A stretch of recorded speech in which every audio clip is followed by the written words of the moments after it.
السلام علیکم ورحمۃ اللہ وبرکاتہ۔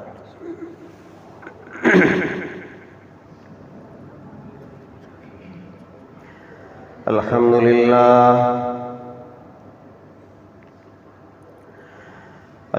للہ نحمده ونستعینه ونستغفره ونؤمن به ونتوکل علیہ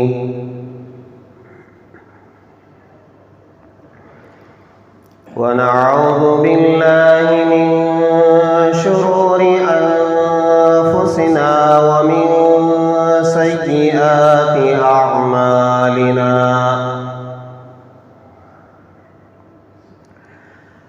ونعوذ باللہ من شرور انفسنا ومن سیئات اعمالنا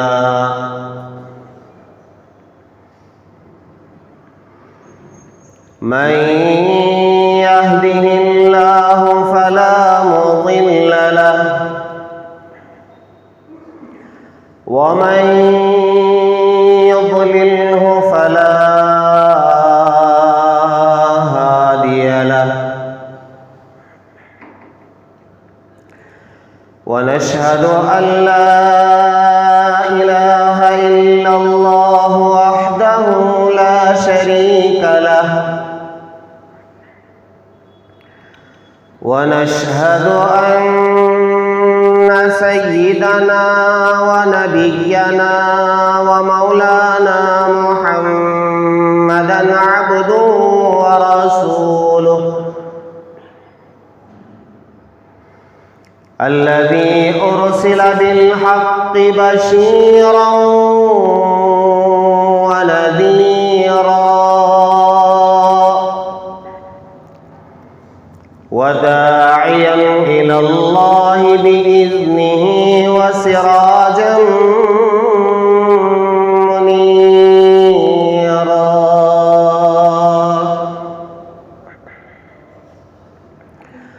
أما بعد فقد قال الله تبارك وتعالى في القرآن المجيد: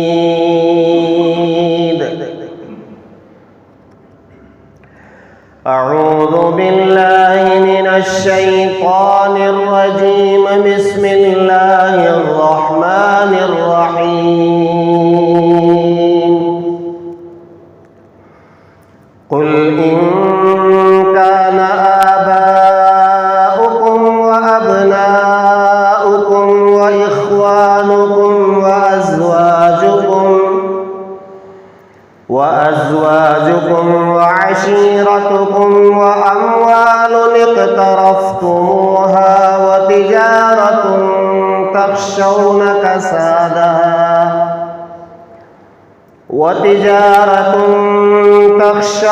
كسادها ومساكن ترضونها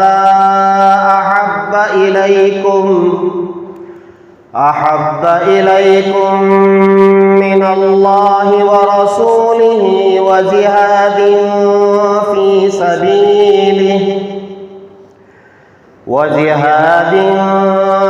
سبيله فتربصوا حتى يأتي الله بأمره والله لا يهدي القوم الفاسقين.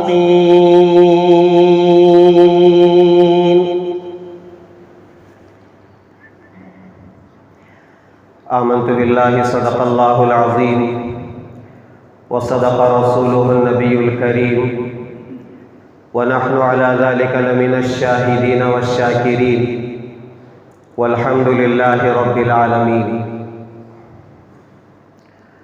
بزرگان محترم، اللہ تعالیٰ کی ذات اقدس ہمیشہ سے ہے اور ہمیشہ رہے گی. عام طور پر یہ کہا جاتا ہے جو صحیح ہے اور سچ ہے کچھ نہ تھا اللہ تھا، کچھ نہ رہے گا اللہ رہے گا۔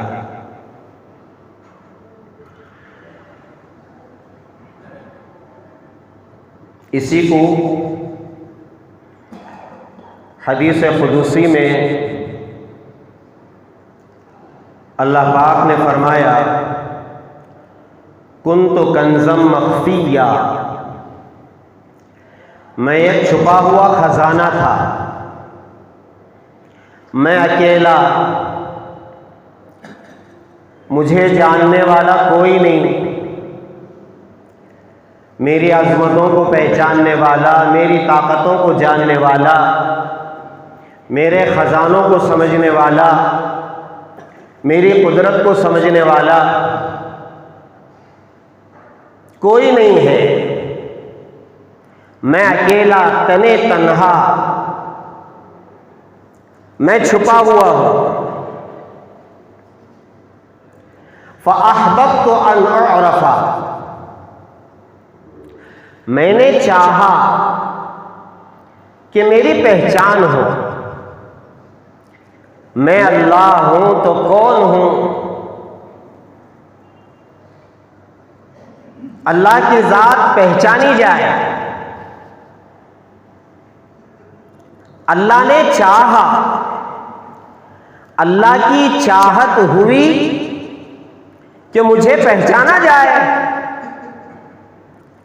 میں ایسے ہی کب تک چھپا رہوں گا؟ پھر اللہ کی اس چاہت پر فخلقت الخلق، میں نے یہ تمام مخلوقات پیدا کی، فرشتوں کو پیدا فرمایا، انسانوں کو پیدا فرمایا، اور یہ پوری کائنات سجائی، ساتوں آسمان بنائے، ساتوں زمین بنائی، پہاڑوں کا نظام، ہواؤں کا نظام، بارش کا نظام، دن اور رات کا نظام، سورج اور چاند کا نظام، اور ایک طرف جنت، ایک طرف دوزخ، عرش، کرسی، لوح و قلم۔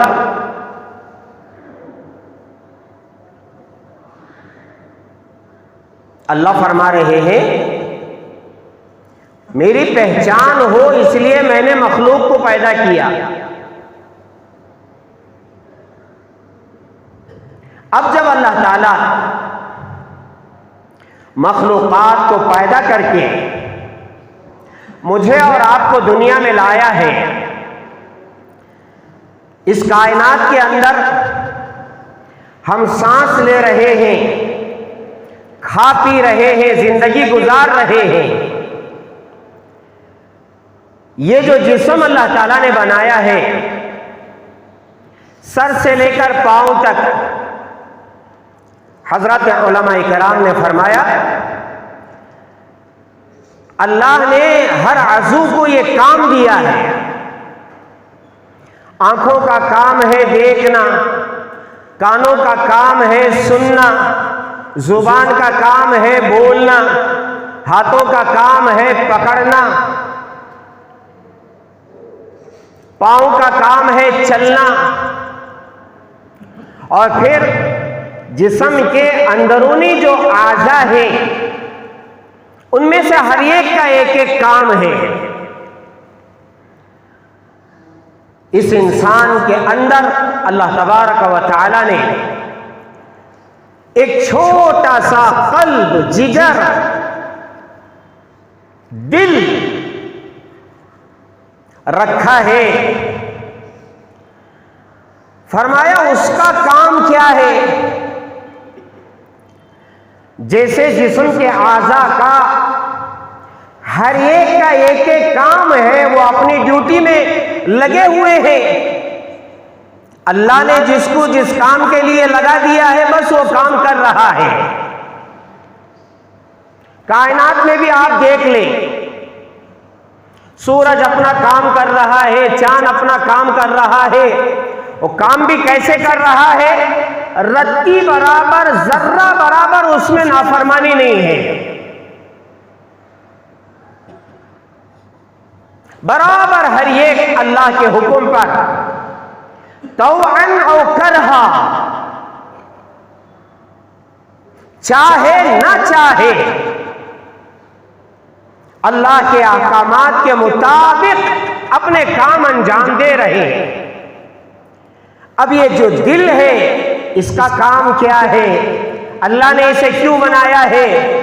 فرمایا یہ اللہ نے اپنی محبت کے لیے پیدا فرمایا ہے، اپنی چاہت کے لیے پیدا فرمایا ہے۔ بلکہ اگر یہ کہا جائے تو غلط نہیں ہے، قلب عبداللہ عرش اللہ، اللہ انسان کا دل، مومن کا دل، مسلمان کا دل، یہ کلمہ وہ انسان لا الہ الا اللہ کا اقرار کرنے والا، محمد الرسول اللہ کا اقرار کرنے والا، آمنت باللہ وملائکہ وکتبہ ورسلہ والقدر خیرہ وشرہ من اللہ تعالی والبعث بعد الموت، ان 7 چیزوں پر ایمان لانے والے کا قلب یہ عرش الہی ہے، اللہ کا گھر ہے۔ اللہ کی محبت اس میں سمونا چاہیے، اللہ کے رسول کی محبت اس میں سمونا چاہیے۔ جو آیت میں نے تلاوت کی ہے اس میں 8 چیزوں کا ذکر ہے۔ ان 8 چیزوں کو ذکر کر کے اللہ تبارک و تعالی یہ فرما رہے ہیں کہ دیکھو انسانوں، اللہ کے بندوں، جب تمہیں دنیا میں بھیجا گیا ہے تو تمہارے قلب و جگر میں، تمہارے دل میں ان 8 چیزوں کی محبت آئے گی۔ ایسا نہیں ہوگا کہ ان 8 چیزوں کی محبت کسی چیز کو لے کر کے دھو دیا جائے، ختم کر دیا جائے، ایسا نہیں ہوگا۔ یہ 8 چیزوں کی محبت تمہارے دل میں آئے گی۔ دنیا بسانے کے لیے، دنیا میں جینے کے لیے، دنیا کے نظام کو قائم رکھنے کے لیے ان 8 چیزوں کی محبت دل میں آئے گی۔ وہ کیا چیزیں ہیں؟ ان کان آباؤکم، تمہارے باپ دادا کی محبت، وابناؤکم، تمہارے بچوں کی محبت، تمہارے پوتوں کی محبت، تمہاری اولاد کی محبت، وازواجکم، تمہاری بیویوں کی محبت، وعشیرتکم، تمہارے خاندانوں کی محبت، واموال اقترفتموها، تمہارے مال و دولت، دھن دولت کی محبت، اور وہ تجارت تخشون کسادہا، ہماری تجارتوں کی محبت، ومساکن ترضونہا، اور ہمارے گھر بار کی محبت، ہماری عمارتیں جن میں ہم رہتے ہیں، مکانوں میں ہمارے ٹھکانوں کی محبت ہمارے دل میں رہے گی۔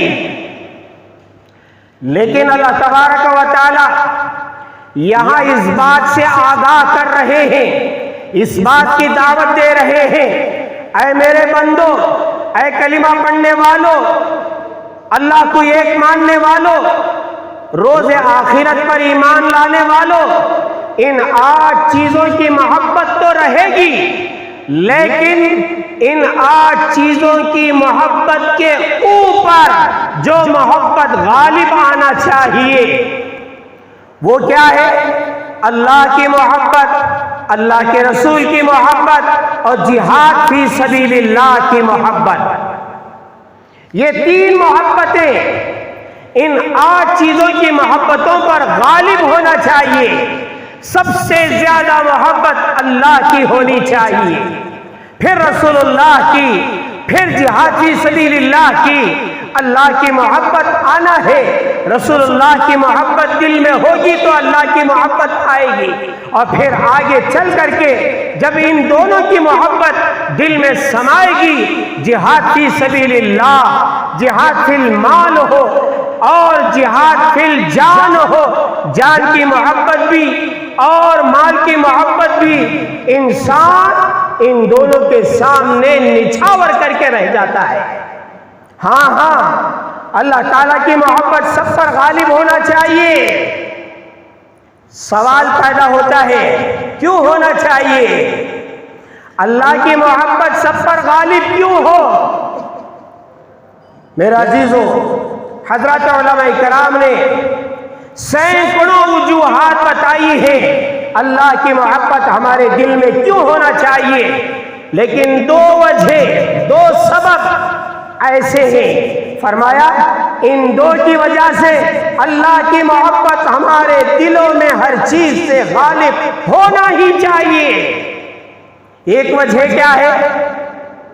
ایک وجہ یہ ہے اللہ تعالیٰ کی جو نعمتوں کی بارش ہم پر ہو رہی ہے، دن میں بھی، رات میں بھی، بچپن میں بھی، جوانی میں بھی، بڑھاپے میں بھی، تنہائی میں بھی، اور ہماری اجتماعی زندگی میں بھی اللہ تعالیٰ کی جو نعمتوں کی بارش ہو رہی ہے، وَإِن تَعُدُّوا نِعْمَتَ اللَّهِ لَا تُحْصُوهَا، آنکھوں کا بنانے والا، کانوں کا بنانے والا، زبان کا بنانے والا، بالوں کا بنانے والا، ہاتھوں پیر کا بنانے والا، دل و دماغ کا بنانے والا، چلنے کی صلاحیت دینے والا، پکڑنے کی صلاحیت دینے والا، بولنے کی صلاحیت دیکھنے والا، آنکھوں میں دیکھنے کی صلاحیت پیدا کرنے والا، کانوں میں سننے کی صلاحیت پیدا کرنے والا، سورج کو نکالنے والا، سورج کو غروب کرنے والا، چاند کو نکالنے والا، چاند کو غروب کرنے والا، بغیر ستون کے آسمان کو کھڑا کرنے والا، دریاؤں کو چلانے والا، بارش کا برسانے والا، اور پہاڑوں کو کھڑانے والا، ساتھ زمین کا بنانے والا، عرش و کرسی کا بنانے والا، ذرے ذرے کا بنانے والا، چرند کا بنانے والا، پرندوں کا بنانے والا، اور درختوں کا بنانے والا، پھلوں کا بنانے والا، پھولوں کا بنانے والا، یہ کون ہے؟ وَإِن تَعُدُّوا نِعْمَتَ اللَّهِ لَا تُحْصُوهَا، ہاں اللہ کی اتنی نعمتیں، اللہ کی بے شمار نعمتیں جو ہم پر برس رہی ہیں، جس کی بنیاد پر ہم اللہ کو نہیں چاہیں گے تو اور کس کو چاہیں گے؟ اس کی محبت میرے دل میں نہیں آئے گی تو کس کی محبت دل میں آئے گی؟ بے شمار نعمتیں، عزت دینے والا وہی ہے جس کی وجہ سے ہم عزت والی زندگی گزار رہے ہیں۔ اگر ذلیل کرنے میں آ جائے، منٹوں میں، سیکنڈوں میں اللہ تعالیٰ ذلیل کر دے۔ ہاں ایک رد، صحت اللہ کی طرف سے ایک رد، اگر اس میں بیماری آ جائے، کمزوری آ جائے، کٹ جائے، انسان کی زندگی بیکار ہو جاتی ہے۔ فرمایا دوسری وجہ یہ ہے، اللہ تعالیٰ جو چاہتے ہیں وہی ہوتا ہے۔ ہم کیا چاہیں گے؟ ارے جب حضرات انبیاء علیہ السلام کی چاہتیں اللہ کی چاہت کے سامنے بیکار ہو گئی تو پھر ہماری کیا چاہتے ہیں؟ ہوتا وہی ہے جو اللہ چاہتے ہیں، فعال لما یرید، اللہ جو چاہتے ہیں وہی ہوتا ہے۔ حضرت نوح علیہ السلام چاہتے تھے میرا بیٹا غرق نہ ہو، پانی میں نہ ڈوبے، عذاب کے حوالے نہ ہو۔ ہوا کیا؟ وہی ہوا جو اللہ نے چاہا۔ اللہ کی چاہت تھی جس کے اعمال صالح نہ ہو، جو ایمان والا نہ ہو، وہ ڈوبے گا، غرق ہوگا، عذاب میں مبتلا ہوگا۔ ہاں چاہت اللہ کی پوری ہوتی ہے۔ ابراہیم علیہ السلام ذبح کرنا چاہ رہے تھے، ہاں آسمان وہ منظر دیکھ رہا ہے، پہاڑ وہ منظر دیکھ رہے ہیں۔ ابراہیم علیہ السلام نبی کی جو طاقت ہوتی ہے 40 پہلوانوں کے برابر، پوری طاقت کے ساتھ اسماعیل بیٹے کے گلے پر چھری چلا رہے ہیں۔ کیا مجال میری چاہت پوری ہو جائے، اسماعیل کو اللہ کے راستے میں ذبح کرنے کے لیے میں چھری چلا کر کے خون بہا دوں۔ چاہت اللہ کی پوری ہوتی ہے، جب چاہت اللہ کی پوری ہو رہی ہے.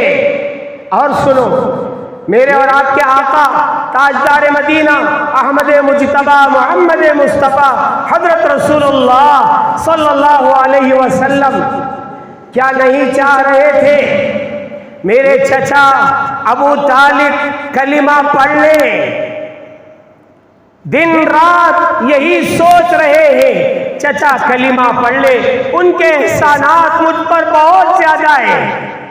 کان میں جا کر کے کہا، چچا اتنا آہستہ کلمہ پڑھ لیجئے، صرف میں سن لوں تاکہ میں گواہی دوں کہ آپ مسلمان ہو گئے تھے.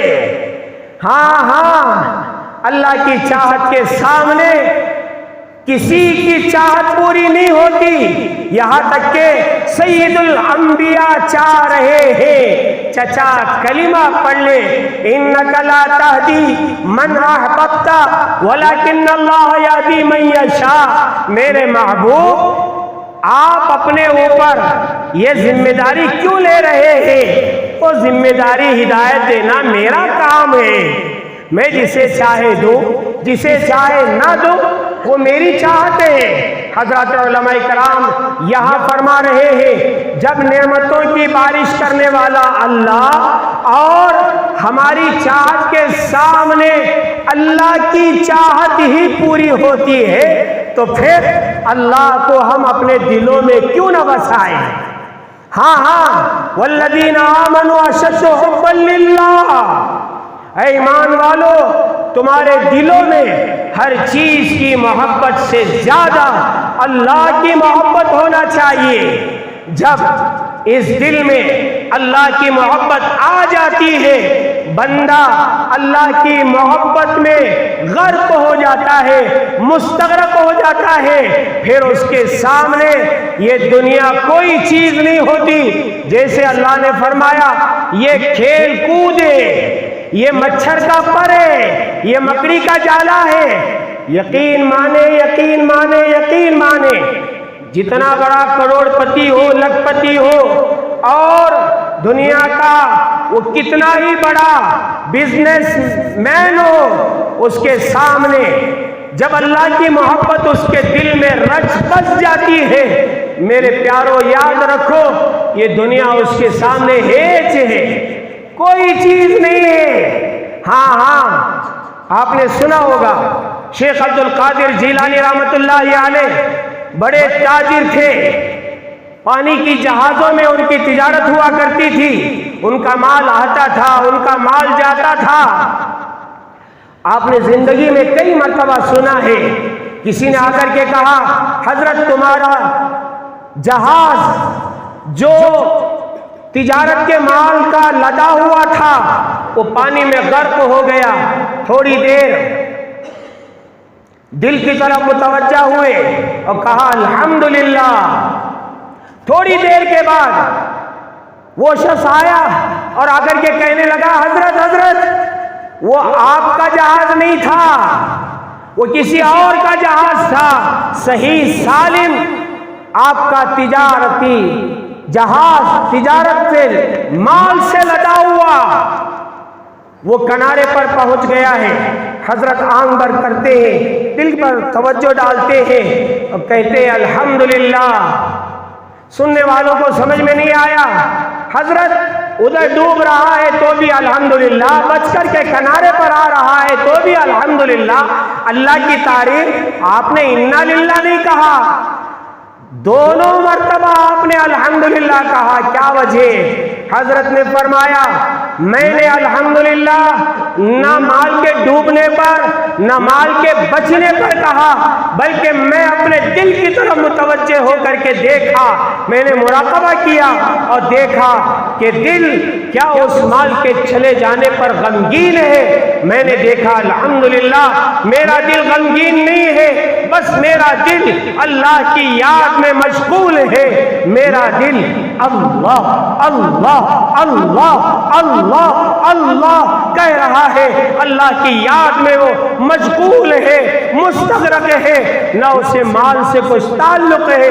جب آ کر کے کہا گیا مال بچ گیا، میں نے دل کو دیکھا، دل کی کیفیت وہی ہے، وہ دل خوشی سے جھوم نہیں اٹھا جیسے ہماری حالت کیا ہے، 100 روپیوں کے گم ہو جانے پر ہماری حالت غیر ہو جاتی ہے۔ اگر ہماری بینک سے 10 روپے چلے جائیں، 100 روپے غائب ہو جائیں، ہم پریشان ہو جاتے ہیں۔ کبھی ہم نے دیکھا میرا دل جس میں اللہ بسنا چاہیے تھا، میری حالت کیا ہو رہی ہے؟ ہاں صحابہ جن کے دل میں اللہ کی محبت، جن کے دل میں اللہ کے رسول کی محبت، جن کے دل میں جہاد فی سبیل اللہ کی محبت کوٹ کوٹ کر بھری ہوئی تھی۔ ایک صحابی مدینے سے ذرا دور ہے، معلوم ہوا مدینے میں محمد نام کے پیغمبر آ گئے ہیں، آخری پیغمبر چھپتے چھپاتے آئے اور دربار رسالت میں آ کر کے مسلمان ہو گئے، اور مسلمان ہو کر کے اپنا ایمان چھپاتے ہوئے اپنے گھر بار میں چلے گئے۔ جب دل میں کلمہ رچ بس جاتا ہے، اللہ اللہ کے رسول کی محبت سمو جاتی ہے، پھر یہ چھپنے والی چیز نہیں ہے۔ گھر والوں نے دیکھا یہ عبداللہ تو کچھ بدلے بدلے نظر آ رہے ہیں، چنانچہ ان کے چچا بھانپ لیتے ہیں، معلوم ہوتا ہے کہ یہ کلمہ پڑھ لیا ہے، مسلمان ہو گیا ہے، بلاتے ہیں عبداللہ ادھر آؤ، کیا تم نے کلمہ پڑھ لیا ہے؟ اب تو جھوٹ بول نہیں سکتے، ایمان چھپا نہیں سکتے۔ کہا چچا جان میں ایمان لا چکا ہوں، اشہد ان لا الہ الا اللہ واشہد ان محمد رسول اللہ پڑھ کر کے اللہ اس کے رسول کی محبت میرے دل میں بسا چکا ہوں۔ دو ہی آپشن ہے۔ چچا نے کہا یا تو کلمہ پڑھ کے مسلمان ہو جاؤ اور ہمارا گھر بار چھوڑ کر کے چلے جاؤ، یا پھر ایمان چھوڑ کر کے ہمارے گھر میں رہو۔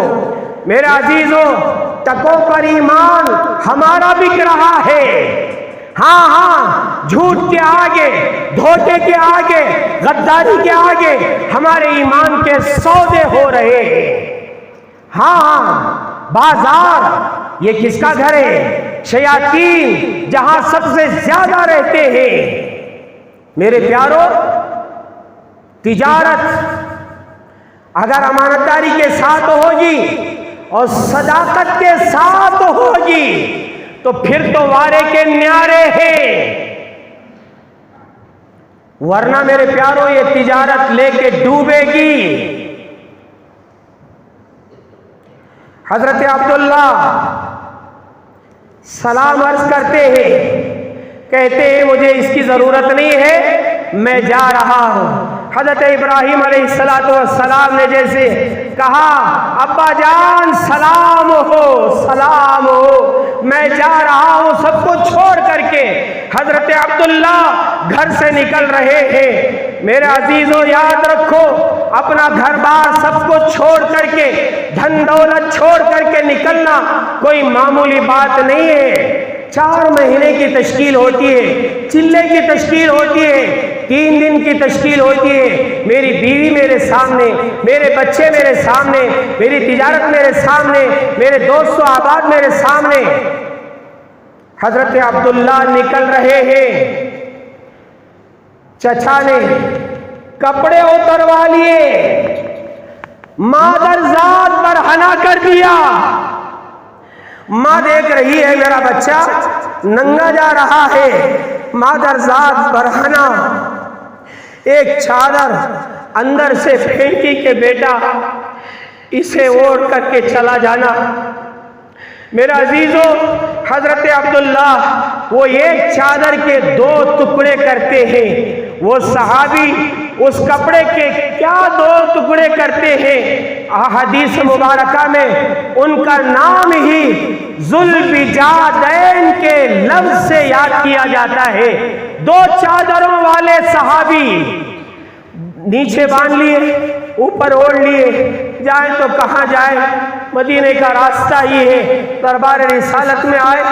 اللہ کے رسول علیہ السلام نے دیکھا عبداللہ 2 چادروں میں آئے ہوئے، ایک چادر نیچے ہے، ایک چادر اوڑھ کے مسکرا رہے ہیں۔ عبداللہ آ جاؤ، آ جاؤ، عبداللہ آ جاؤ۔ صحابہ دیکھ رہے ہیں یہ کون آدمی ہے، اس لیے کہ صحابہ نے نہیں دیکھا، چھپ کے چھپا کے آ کر کے ایمان قبول کر کے گئے ہیں۔ صحابہ دیکھ رہے ہیں کون انسان ہے جس کو دیکھ کر کے اللہ کے رسول اتنے مسکرا رہے ہیں، چہرے پر بشاشت ہے۔ مرحبا، آ جاؤ عبداللہ۔ پھر اصحاب صفہ میں ان کو شامل کر دیا، عبداللہ یہاں رہو، جو آتا ہے کھاؤ پیو، اللہ کے احکامات بجا لاؤ۔ پھر میرا عزیزو، میں بہت جلد ختم کر رہا ہوں۔ پھر ایک وقت آیا، ایک غزوے میں اللہ کے رسول علیہ السلام کے ساتھ گئے، ایک جگہ پر آرام کر رہے تھے، معلوم ہوا عبداللہ ذوالبجادین، اب میں ان کے نام سے ہی پکار رہا ہوں، عبداللہ ذوالبجادین، 2 چادروں والے، جنہیں سخت بخار آ گیا ہے، بخار آ گیا ہے۔ اس بخار کی حالت میں اللہ کے رسول علیہ السلام فوراً اپنی جگہ سے نکلتے اور وہاں پہنچتے عبداللہ کے پاس۔ معلوم پڑتا ہے کہ عبداللہ کا آخری وقت ہے، یہ بخار مرض الوفات ہے، اس بخار کے بعد یہ صحت پانے والے نہیں ہیں۔ عبداللہ کا سر رحمت دو عالم صلی اللہ علیہ وسلم کے زانوئے مبارک پر آپ رکھ لیتے ہیں، آخری وقت ہے۔ عبداللہ تم نے کیا سودا کیا؟ ادھر ساری چیزوں کو لات مار کر کے سلام کر کے آ گئے، آخری وقت ہے، آنکھوں کے سامنے رسول اللہ کا چہرہ ہے، اور آخر میں لا الہ الا اللہ کہتے ہوئے ان کی جان اپنی کے حوالے ہو گئی۔ ہاں میرے پیارو، اللہ کی محبت کو کم نہ سمجھو۔ اور سنو، تدفین کا وقت اللہ کے رسول علیہ السلام اپنی چادر نکال کر کے دیتے ہیں عبداللہ کے کفن کے لیے۔ میری چادر رسول اللہ کے جسم اطہر پر پڑی ہوئی چادر نصیب ہو رہی ہے، عبداللہ کے کفن میں اسے شامل کر دینا۔ ہاں کفن تیار، رسول اللہ کی چادر میں لپٹے ہوئے۔ ہاں ادھر ابو لہب کو بھی آپ نے دیا تھا نا، چادر لے جاؤ تاکہ مغفرت ہو جائے۔ یہاں تو اللہ کے رسول اپنی چاہت سے دے رہے ہیں، تو پھر تو ان کے ٹھکانوں کا کیا کہنا۔ جنازہ تیار، جنازے کی نماز کے لیے کون آ رہے؟